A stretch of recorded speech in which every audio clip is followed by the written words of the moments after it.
on, why you got Sack and Juvie tatted on you? They not dead. I wouldn't tat nobody on me that's not dead.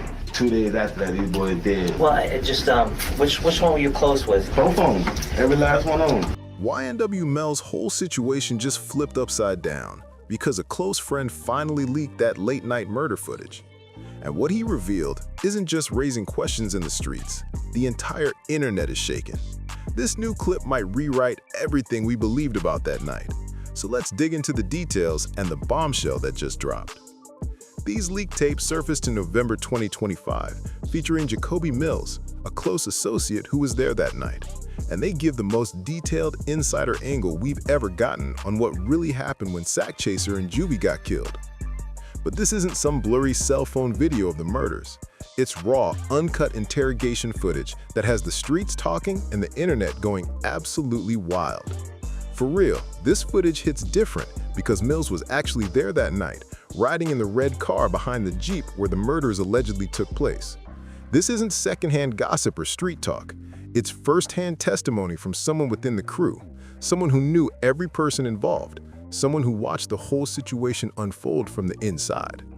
But to understand why this video is blowing up across social media, we've got to revisit the foundation of this case that's had the hood locked in for more than 6 years. It all began on October 26, 2018, when two rising rappers, Anthony YNW Sack Chaser and Christopher YNW Juvie Jr., were found dead in the Jeep Cherokee at Memorial Hospital in Miramar. And YNW Melly, real name Jamel Demons, wasn't just some random figure. He was one of their closest friends, part of the same YNW collective, grinding together in the Florida rap scene. Scene setting, building something meaningful from the ground up. These weren't supposed to be enemies. They were believed to be brothers who held each other down through everything. The first story released claimed that Cortland, YNW Bortland, rushed the victims to the hospital after they were struck in a random drive-by shooting. On the surface, it sounded like another heartbreaking case of young black men caught in senseless street violence, the type of tragedy that happens far too often in our communities. But once investigators started peeling back the layers, the entire narrative began collapsing faster than a house of cards in a hurricane. The forensic evidence painted a completely different picture than what was initially told. Instead of bullets entering the Jeep from the outside like you'd expect in a drive-by, the autopsy results showed both victims were shot from inside the vehicle.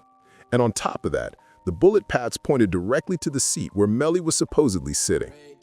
Let me break this down, because this is where things get wild. Prosecutors claim that around 1 a.m. on October 26, 2018, 8 young men arrived at New Era Recording Studio in Fort Lauderdale to work on music. Nothing strange there. Studios stay packed with hungry artists grinding through long nights, trying to create something major. But according to the leaked footage, the vibe was off from the start. Mills says everyone was acting strange and unlike their normal selves. Sack Chaser was reportedly being overly aggressive, slapping people who fell asleep during the session. The energy was toxic. The session wasn't productive, and by 3:19 a.m., everyone agreed to call it a night and head out. Here's where the timeline gets important. The group split into 2 vehicles. 4 people got into a red Mitsubishi SUV, Trivian Glass, Dontavius Withers, Jacoby Mills, and Adrian Davis, while the other 4 loaded into a gray Jeep Cherokee. Cortland Henry driving, Anthony Williams in the front seat, Christopher Thomas in the rear, and Jamel YNW Melly in the driver's side backseat. Now, surveillance footage tracked both vehicles taking the same route. First, I-95 south to 595, then 595 across to I-75, and finally I-75 towards Miramar Parkway. Everything looked normal at the start. 2 cars full of exhausted young men heading home after a long studio session. But this is where things turned seriously dark.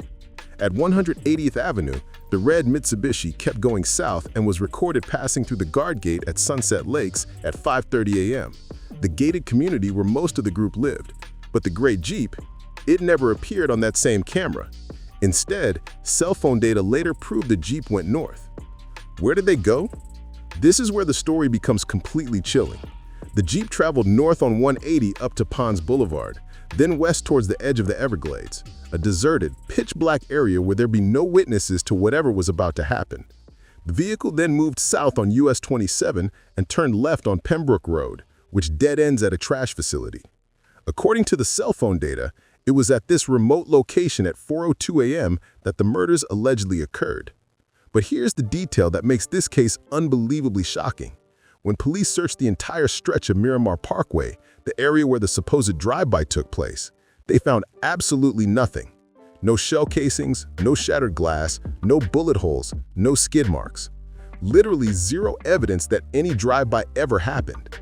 Meanwhile, the medical examiner testified that at the time the supposed drive-by was allegedly staged at 4:02 a.m., both victims were already dead. The extra gunshot wounds that looked like external shots were post-mortem, meaning they were fired after the victims had already been killed by shots from inside the Jeep. Let that sink in. According to prosecutors, Melly and Bortland didn't just murder their friends. They staged an entire cover-up, driving around with the bodies and shooting up the car afterwards to fake a random drive-by attack. That's cold-blooded, calculated behavior that goes way beyond a simple disagreement or heated moment that spiraled out of control. Dead and gone. I already know what y'all here for. Well, it just which one were you close with? Both of them. Every last one of them. Did you grow up with them? Every last one of them. But the prosecution didn't end their case there. They introduced Instagram DMs where someone questioned Melly about the deaths, and he allegedly responded, "I did that. Shh." They also argued that Melly was tied to the G-Shine blood set and that just 2 days before the murders, he was learning the gang's loyalty oath. The first trial ended in a mistrial in July 2023 after the jury failed to reach a unanimous decision. The retrial has been pushed back multiple times and is now set for January 2027.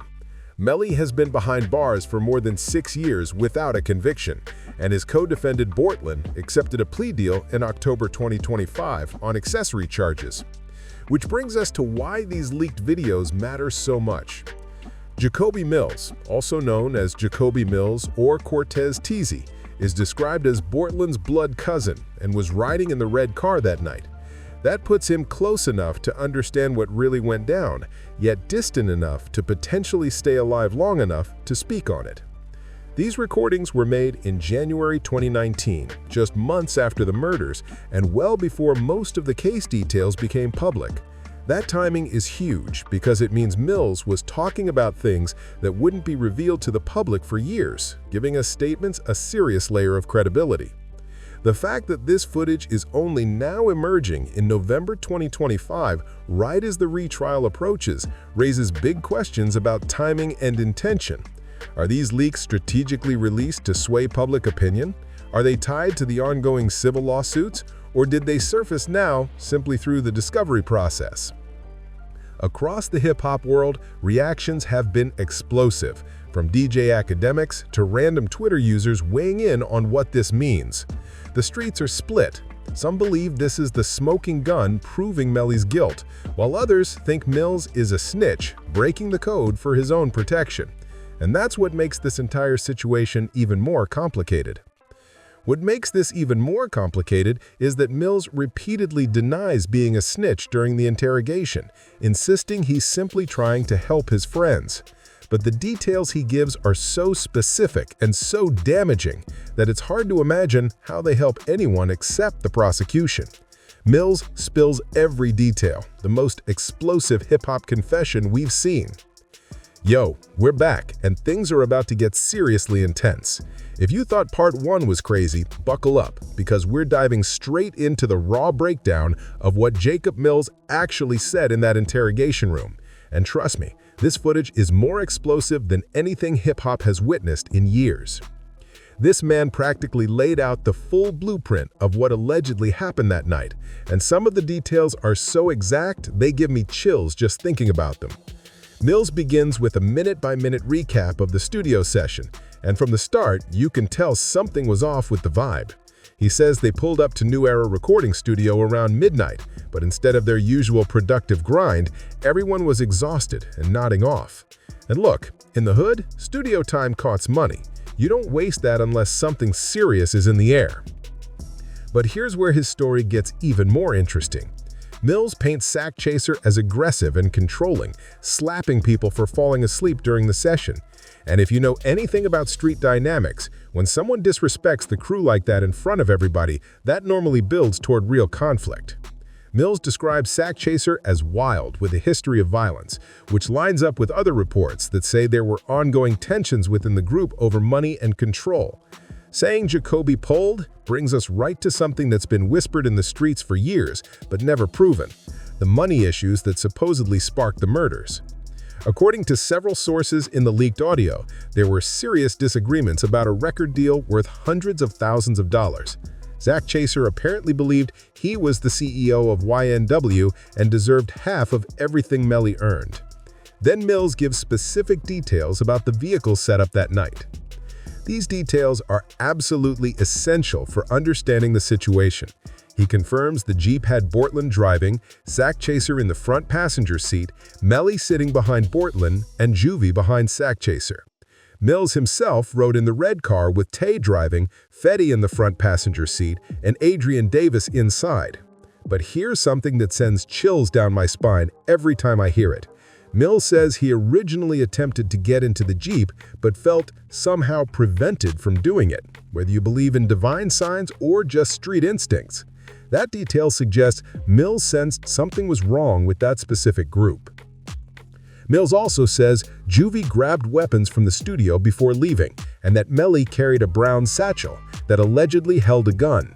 This lines up with the prosecution's theory that the murders were planned out rather than a sudden argument that spiraled out of control. But now we get to the part that's truly unbelievable. Mills describes how they reached the house in Sunset Lakes and waited outside for nearly 30 minutes because no one had keys.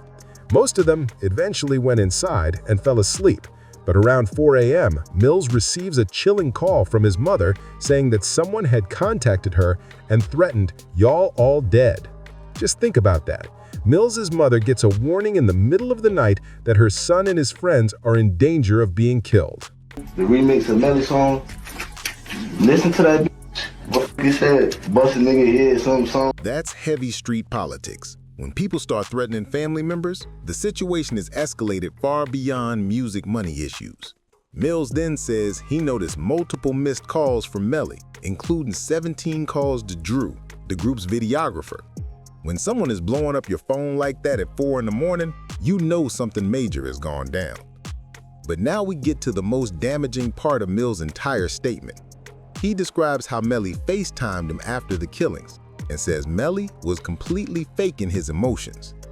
According to Mills, Melly was pretending to cry with no real tears, just putting on an act to make it seem like he was heartbroken over his friends' deaths. In the hood, being able to fake your emotions after violence is something that separates true shooters from people pretending. And if Mills' account is true, we're talking about someone who could kill his closest friends and then instantly switch into performance mode to protect himself. That's some seriously cold, sociopathic behavior. Mills also gives detailed descriptions of how Melly looked when he later saw him at Fredo Bang's house.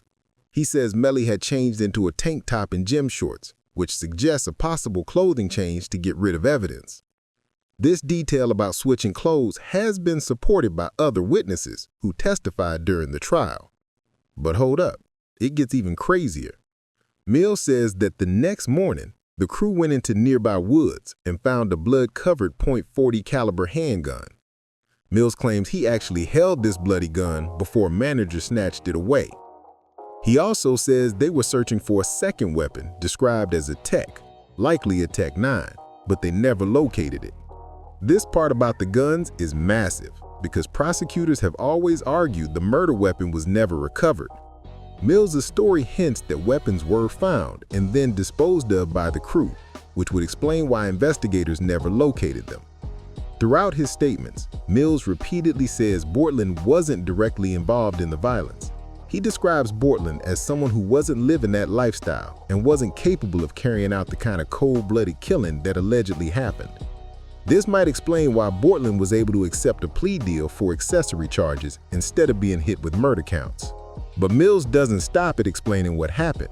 He begins speculating on why it happened, and that's where things get extremely controversial. Mills talks about the situation being a setup and compares it to other major cases like King Von's murder. But the most explosive moment comes when he starts questioning how NBA YoungBoy supposedly knew details about the incident. He specifically wonders how Youngboy had so much information, referencing social media posts and an alleged remix track that supposedly contained insider clues about the killings. Now, this is where we need to slow down, because deep searches have turned up no proof that this remix exists, and no federal agency has linked NBA Youngboy to these murders. But the fact that Mills mentioned Youngboy at all is significant, since there were reportedly past tensions between their camps in the streets. Those kinds of conflicts can escalate fast and lead to serious fallout. Whether Youngboy had anything to do with it or not, his name coming up in this context shows how deep the layers of hip-hop politics can run.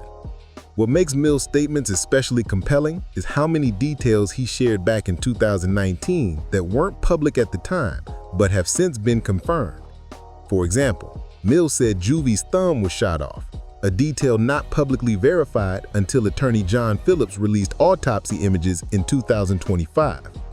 Mills also accurately described where Melly was picked up by Fredo Bang, which matches cell phone records that weren't disclosed until the trial. But throughout the whole interrogation, Mills keeps repeating that he isn't snitching, he's just trying to help his friends.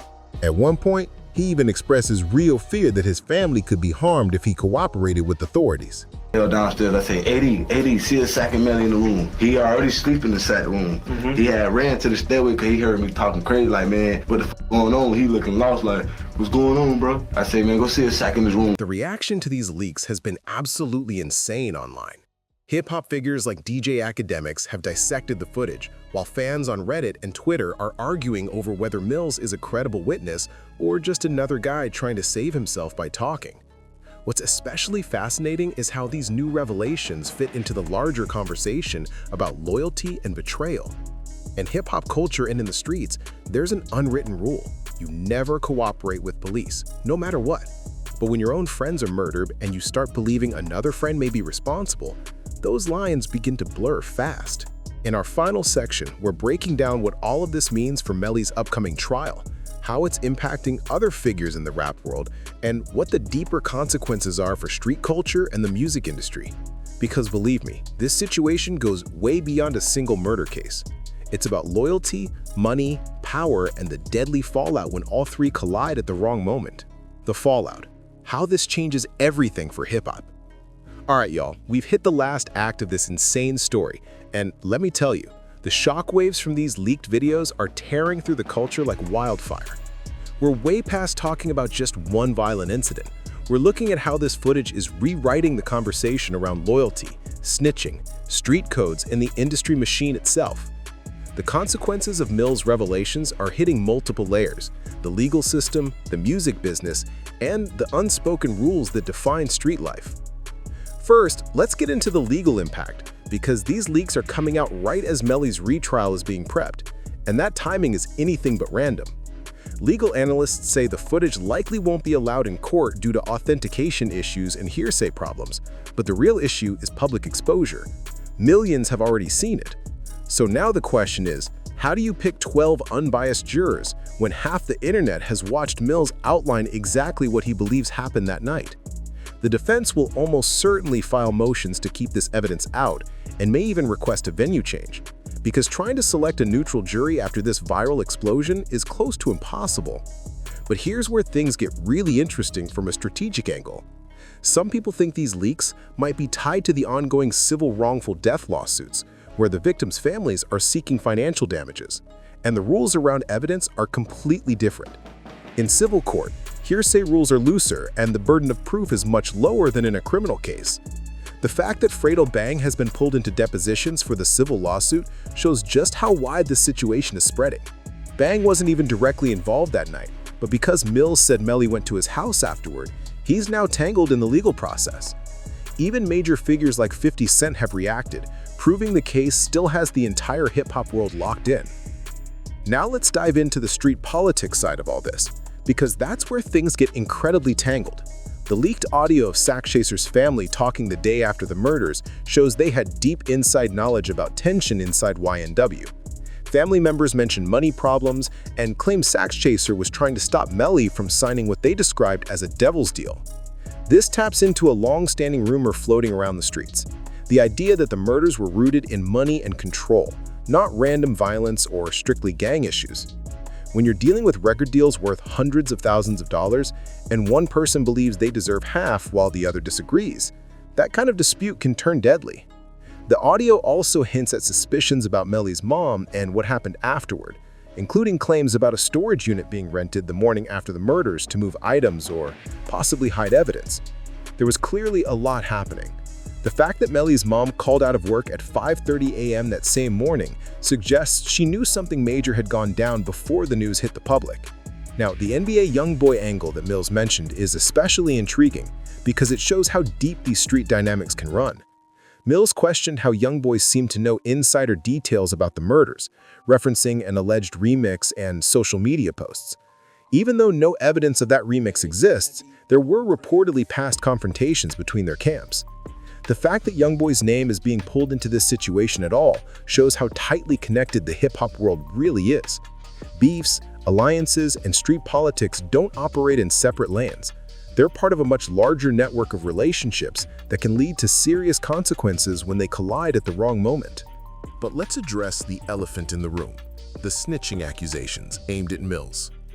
During the interrogation, he repeatedly denies being a snitch, insisting he's only trying to help his friends. But the hip-hop community has been ruthless. Social media is packed with people calling him out for cooperating with police. Regardless of his intentions, this raises one of the biggest moral conflicts in hip-hop culture. What do you do when the no snitching code clashes with trying to get justice for murdered friends? Mills was stuck in a lose-lose situation. If he stayed quiet, the killers might walk free. If he talked to detectives, he'd be labeled a snitch and become a target himself. The fact that Mills expressed real fear that his family could be harmed for speaking shows how dangerous these realities are in the streets. Snitching isn't just a legal issue, it's a life or death decision tied to the wider culture. This case is exposing some uncomfortable truths about the music world and street life. The money disputes that allegedly contributed to the murders highlight bigger problems about how success and cash can tear apart friendships and families in hip-hop when everyone's grinding and a large check suddenly shows up. Those are the moments when loyalty is truly tested. Critics have long claimed that situations like this show how young black artists face unfair levels of scrutiny from law enforcement, while others argue that the strength of the forensic evidence points toward guilt. The fact that Melly has been held for more than 6 years without a conviction raises serious concerns about due process, while supporters of the prosecution say the severity of the charges justifies the prolonged court battle. Looking toward the retrial set for January 2027, it's obvious these leaked videos have completely reshaped the landscape. Florida is still pursuing the death penalty, and legal analysts say there's almost no chance of any plea deal that doesn't result in life behind bars. With Bortland already accepting a plea and possibly ready to testify against Melly, and now Mills' detailed statements circulating everywhere, the pressure on Melly's defense team is absolutely immense. But beyond the legal stakes, these revelations force us to confront the human tragedy of what allegedly unfolded that night. Mills' description of Juvie as someone innocent who wanted to escape the rap lifestyle, along with his portrayal of the complicated dynamics within the crew, creates a picture of young men whose futures were taken away, allegedly by someone they trusted. The viral spread of these leaks also raises tough ethical questions in today's social media era. Should interrogation recordings be treated as entertainment? And how do we balance the public's desire for transparency with a defendant's right to a fair trial? These are questions that reach far beyond this single case. As we wait for the retrial to begin, one thing is undeniable. These leaked videos have guaranteed that the YNW Melly case will remain one of the most closely watched legal battles in hip-hop history. The full truth of what happened on October 26, 2018 may be far more complicated than anyone first imagined. But Mills' detailed statements have given us the clearest insider account we've ever had of these tragic events. Whether this footage ultimately helps convict Melly, reveals even deeper layers of complexity, or ends up excluded entirely still remains uncertain. But what is already obvious is that this case has exposed deep tensions in hip-hop surrounding loyalty, money, violence, and justice. Tensions that stretch far beyond the fate of any individual. The streets are watching, the courts are gearing up, and the culture is still trying to understand what all of this really means. One way or another, this story is nowhere near finished, and the shockwaves from these leaks will continue long after the final verdict is delivered. If you enjoyed this video, check out any of the cards on your screen for more, and don't forget to subscribe, like, and comment.